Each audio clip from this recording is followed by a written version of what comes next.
자, 안녕하세요 여러분. 꿀단지입니다. 이번 시간에는 사회규범의 의미와 종류, 그러니까 법의 의미와 목적 중에서도 사회규범의 의미와 종류와 관련된 내용을 함께 알아보려고 합니다. 자, 이 내용 하긴 했었고, 그럼 지금부터 시작해보도록 할게요. 자, 서로 다른 생각과 이해관계를 가진 사람들이 모여서 함께 살아가는 사회에서는 크고 작은 갈등이 발생할 수밖에 없습니다. 그죠? 근데 이러한 갈등을 해결하고 질서를 유지하기 위해서 사람들은 사회 규범을 정했습니다. 그리고 그 사회 규범을 지키도록 하고 있죠. 사회 규범은 사회 구성원들이 따라야 할 행동의 기준으로 관습, 종교, 규범, 도덕, 법과 같이 다양한 형태로 존재를 하게 됩니다. 그 중에서도 법은 사회 구성원들의 합의에 따라서 국가가 제정한 사회 규범으로서 우리의 일상생활과 밀접하게 연관이 되어 있다는 것입니다. 자, 구성원들이 사회에서 지켜져 내려온 그 관습을 무시를 하거나 생활을 하는 그 사람이 계율을 지키지 않는다면 주변 사람들로부터 비난을 받게 됩니다. 그죠? 자, 근데 우리가 만약에 이 부분에서 제가 이 내용을 정리를 해드렸나요? 네, 여기네요. 이거 보고 갈게요. 자, 우리가 뭔가 법, 그리고 관습, 종교, 규범, 도덕 등의 형태로 사회 규범이 존재한다고 했었죠. 여기 보이시나요?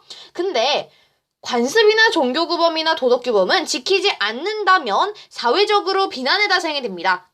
그렇지만 내가 이런 종교의 규범을 지키지 않았다고 해서 감옥에 가는 것은 아닙니다. 하지만 법을 지키지 않는다면 국가로부터 제재를 받게 됩니다.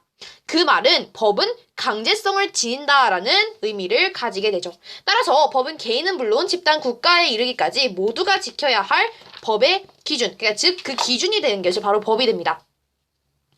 자, 법은요, 일단 분쟁을 원만하게 해결을 해줍니다. 갈등을 해결해주기도 하고요. 그리고 상대방의 행동에 따른 법적 결과를 예측할 수 있게 하기 때문에 불필요한 분쟁을 예방해주기도 합니다. 또한 국민의 권리와 의무를 규정을 해서 개인의 권리를 보호하는 기능 또한 하고 있습니다.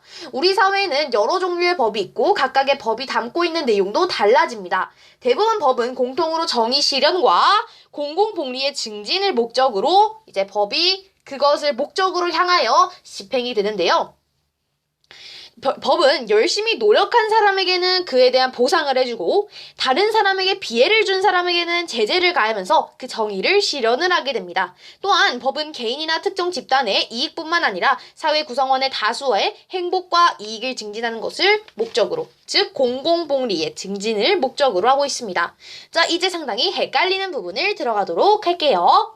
자, 법은요, 일단은 개인과 국가 또는 국가와 국가기관, 개인과 국가기관 간의 공적인 생활관계를 유지하는 생활관계를 규율하는 공법, 개인과 개인 간의 그러한 사적인 생활관계를 규율하는 사법, 이 두 가지, 그리고 그것의 중간적인 성격을 띠는 사회법으로 나뉘어지게 됩니다. 공법이라는 것은 국민이 선거에서 투표하거나 세금을 내는 것과 같이 개인과 국가의 관계 또는 국가기관 사이의 공적인 생활관계를 공법에 적용을 받게 됩니다. 공법에는 국민의 권리와 의무 및 국가의 통치 구조를 정해놓은 헌법이 여기 있네요. 헌법, 그리고 행정의 조직과 작용 및 구제에 관련된 행정법, 범죄의 종류와 형벌의 정도를 정해놓은 형법 등이 있습니다. 자, 헌법은 통치구조, 행정법은 행정조직, 그리고 형법은 범죄. 이렇게 옆에 키워드를 정리해 드렸으니까 이 키워드 보시고 확인해 주시면 될 것 같아요. 자, 사법이라는 것은 개인과 개인과의 그런 사적인 생활관계를 규율하는 법이었어요. 사법에는 재산관계와 가족관계를 규율하는 민법, 상인과 기업의 경제생활관계를 규정하는 상법 등이 있습니다. 이 두 가지 내용 정리해 주시면 되겠네요. 자, 이제 사회법입니다. 사회법은 등장 배경이 중요합니다. 근대 사회에서는 산업화가 진행이 되고 개인의 자유로운 경제활동을 보장하는 과정에서 빈부격차, 노사 갈등과 같은 여러 가지 사회 문제가 발생을 하게 됩니다. 이러한 문제를 해결하기 위해서 사법 영역에 국가가 개입하여 사회 경제적 약자를 보호하기 위한 사회법이 등장을 하게 됩니다. 자, 근데 일단 넘어갈게요. 자, 사회법에는 노동법, 경제법, 사회보장법 등이 있습니다. 노동법은 근로 조건과 임금 등 근로 환경에서 발생할 수 있는 각종 문제를 해결하고요. 노동자의 권리를 보호합니다. 경제법이라는 것은 공정하고 자유로운 경쟁을 촉진함으로써 창의적인 기업 활동을 돕고 소비자의 권익을 보호하며 국민 경제의 균형 있는 발전을 도모합니다. 사회보장법은 빈곤, 실업, 질병 등으로 어려움을 겪고 있는 사람들을 도와주고 모든 국민의 최소한의 인간다운 삶을 보장하기 위하여 여러 가지 사회보장제도의 내용을 규정하게 됩니다.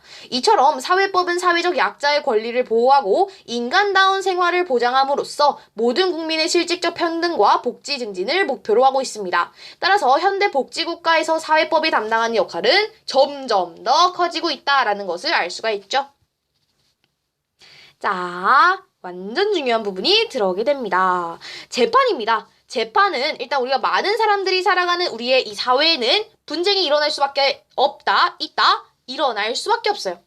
항상 분쟁은 일어납니다. 지금 여러분들이 이 강의를 보고 있을 때도 많은 사회에서는 분쟁이 일어나고 있을 거예요. 그러면 그거를 일단 그 자리에서 우리끼리 말로 해서 해결하는 것이 가장 좋은 방법입니다. 하지만 그것이 안 된다면 재판, 즉 공식적인 절차를 밟아서 해결을 해야겠죠. 그 대표적인 예가 바로 재판을 통한 해결입니다. 재판이란 법원에서 법관이 당시 그 사건의 당사자들의 주장을 듣고 법을 적용을 해서 옳고 그름을 판단하거나 죄의 유무와 형벌의 정도를 결정하는 것을 우리는 재판이다라고 얘기를 합니다. 재판은 사건의 성격이나 재판 당사자에 따라 여러 종류로 나뉘게 되는데요.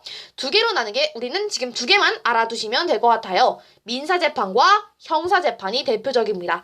더 보자면 이혼이나 상속과 같은 가족이나 친족 간에 벌어진 다툼이 가사재판, 행정기관이 국민의 권리를 침해하였는지 판단하는 행정재판, 선거와 당선의 효력에 관련된 다툼을 해결하는 선거재판, 민사재판이라는 것은 개인과 개인 사이에, 형사재판이라는 것은 범죄가 발생했을 때 이렇게 얘기를 하는 것이었더라. 자, 그리고 민사재판에는 어떤 사람들이 있는지 우리가 확인을 했어야 합니다. 자, 일단은 민사재판에 등장하는 사람들, 원고, 피고, 그리고 변호사, 즉 소송 대리인. 자, 형사재판에는 검사, 피고인, 변호인이 등장합니다. 둘 다 공통적으로 등장하는 것은 판사가 되겠죠. 자, 그래서 이렇게 과정을 확인을 해주시면 되는데요.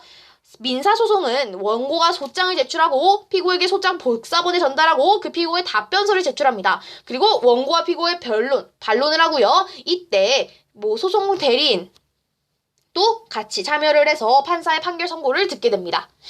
자, 형사소송은 피해자의 고소 또는 고발. 고소는 피해자가 하는 것이고 고발은 제3자가 하는 것. 자, 그리고 경찰 수사한 다음에 검사가 기소를 합니다. 피고인의 처벌을 요구하는 사람이 바로 검사다. 이것이 바로 공소 제기라고 하는데요. 검사의 신문, 그리고 피고인의 변론, 이때 변호인이 한 팀을 이루어서 검사와 다투게 된다라고 교과서에 적혀 있네요. 자, 마지막으로 판사가 판결을 선고하게 됩니다. 자, 우리가 공정한 재판을 위해서라는 여러 가지 제도에 대한 내용을 함께 확인을 할 수가 있습니다. 우선 사법권의 독립입니다. 헌법에서는 법원의 조직이나 운영을 다룬 국가기관으로부터 독립을 해서요, 외부의 간섭이나 압력을 받지 않도록 하고 있습니다.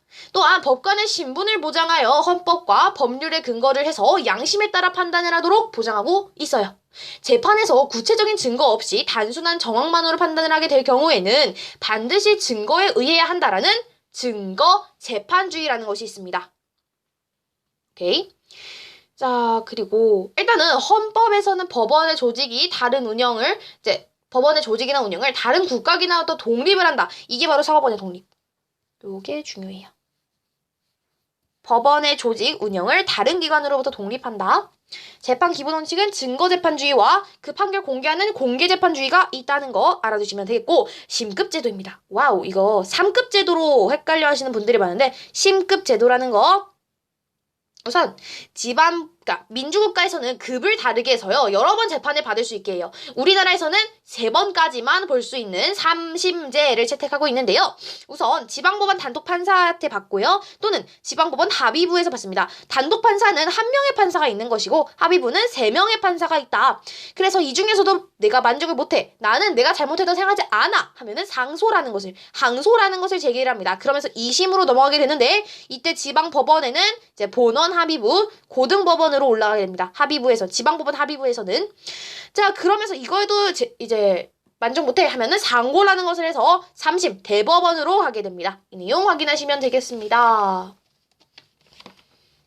이렇게 해서 벌써 끝났네요. 딱 10분. 점점 제가 빠르게 하고 있기 때문에 점점 속도가 줄고 있네요. 자, 이 내용 조금 헷갈리신다면 항상 제가 영상 올리는 것은 앞에 부분 말고는 제가 다 올렸던 부분이거든요. 그래서 좀 더 구체적으로 한 30분 정도 되는 강의 있을 겁니다. 그거 강의 한 번씩 보고 오시면 될 것 같아요. 자, 이번에도 11단원 일상생활과 법과 관련된 내용을 함께 알아보았습니다. 자, 다음 시간에는 아마 사회 2책으로 넘어갈 것 같아요. 제가 지금 하고 있는 시험 범위에 관련된 내용을 강의를 하고 있는 것이기 때문에 사회 2책으로 넘어갈 것 같고요. 제가 시험이 끝난다면 아마 여러분들이 제가 했으면 좋은 그런 과목이나 그런 부분들을 댓글로 적어주신다면 제가 그 부분을 제가 가지고 있는 교과서에 있다면 강의를 또 찍어보도록 하겠습니다. 자, 오늘은 여기까지였고요. 다음 시간에 사회 2책에서 만나도록 하겠습니다. 지금까지 봐주셔서 감사합니다.